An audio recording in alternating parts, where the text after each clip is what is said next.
पर 76 को क्रॉस नहीं करे मोटिवेशन जब हम ये साल भर 2-2 साल तक जी 45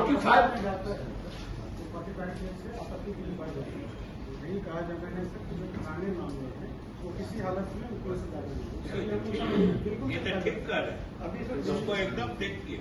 और हम ये कह देते हैं कि इस सब तरह के मामले जो व्यापक रूप से लोगों को परेशान कर रहे हैं, उसमें मैं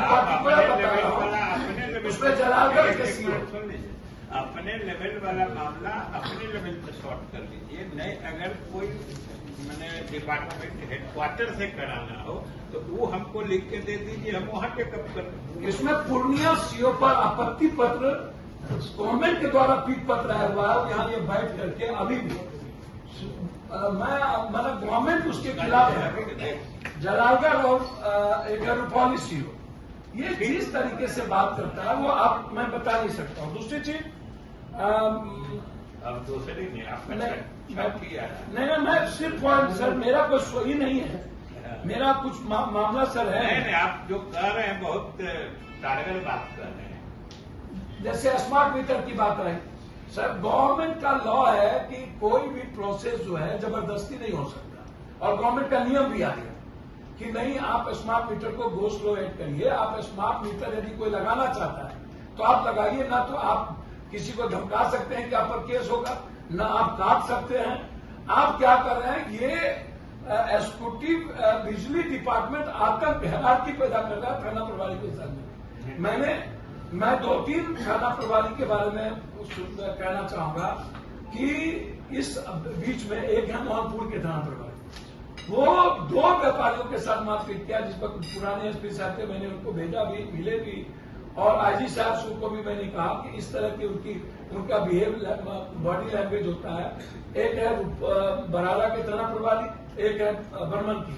ये 3 थाना प्रभारी कंप्लीट रूप से मतलब ये इनको आप कुछ भी कह दीजिए, कोई केस हो, नियम हो, कानून हो, ये उससे गायब नहीं होते। अब तो नए एसपी साहब आ गए हैं। अब खुद देखिए थाने प्रभारी जब आतंक करेगा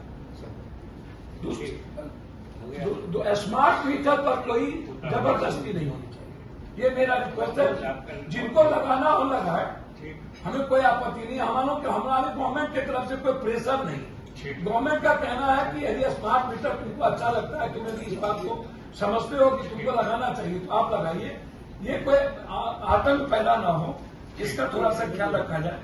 दूसरी चीज मखाना की बात आई, हमारे एसपी साहब डीएम साहब अभी मखाना के बारे में इनका तो क्रिएटिव रहता है, एक चीजें नई चीजें पूर्णिया के प्रोग्रेसिव में इनकी फीलिंग रहती है, लगातार काम करते रहते हैं। तो मेरा मखाना को लेकर के है कि मखाना माफिया जिसका 12-13 व्यक्ति है, जिसका नाम मैं लिख के दिया हुआ हूं मुख्यमंत्री जी को भी, गवर्नमेंट को, उसकी अपनी मोनोपोली, वो मखाना को ढंग कर देगा। जो किसान है मखाना का, आप उनको देख लीजिए कै रुपये मखाना मिलता, कितने रुपये मखाना मिलता। वो सारे मखान वाले जो है, कोई सनौली के हैं, कोई कड़वा के हैं, कोई कहीं के हैं, कोई पूर्णिया गुलाबबाग का है। मतलब है कि मखाना मतलब आपका आम किसान को जो रेट मिलना चाहिए, मार्केटिंग सिस्टम को दुरुस्त जी ठीक, मार्केटिंग सिस्टम और किसान को जो उपलब्ध, किसान 3 प्रोसेस में मखान होता है, एक प्रोसेस में नहीं है। किसान सबसे ज्यादा उस प्रोसेस में दुखी होता है और व्यापारी यदि डंप कर ले तो फिर प्रॉब्लम होता है। तो एक तो ये प्रॉब्लम बहुत बड़ा मकान को लेकर के। अंतिम हमारे जो रोड को दिखा रहे थे इन्होंने, मैं आपसे मिल करके फ्लड पर बात कर लूंगा। मेरा सिर्फ इतना रिक्वेस्ट है, जैसे रुपौली कोसकीपुर का रोड, रुपौली के कई पर्सन है, कई भाग है, जैसे बनमनखी का 2-3 पुलिया भी गया, कई लोकल रोड थे जिसमें जो वो नदियों, इस बार बनमनखी को 5 पंचायत 6 पंचायत को सबसे ज्यादा प्रभावित किया और अमोर को और बायसी को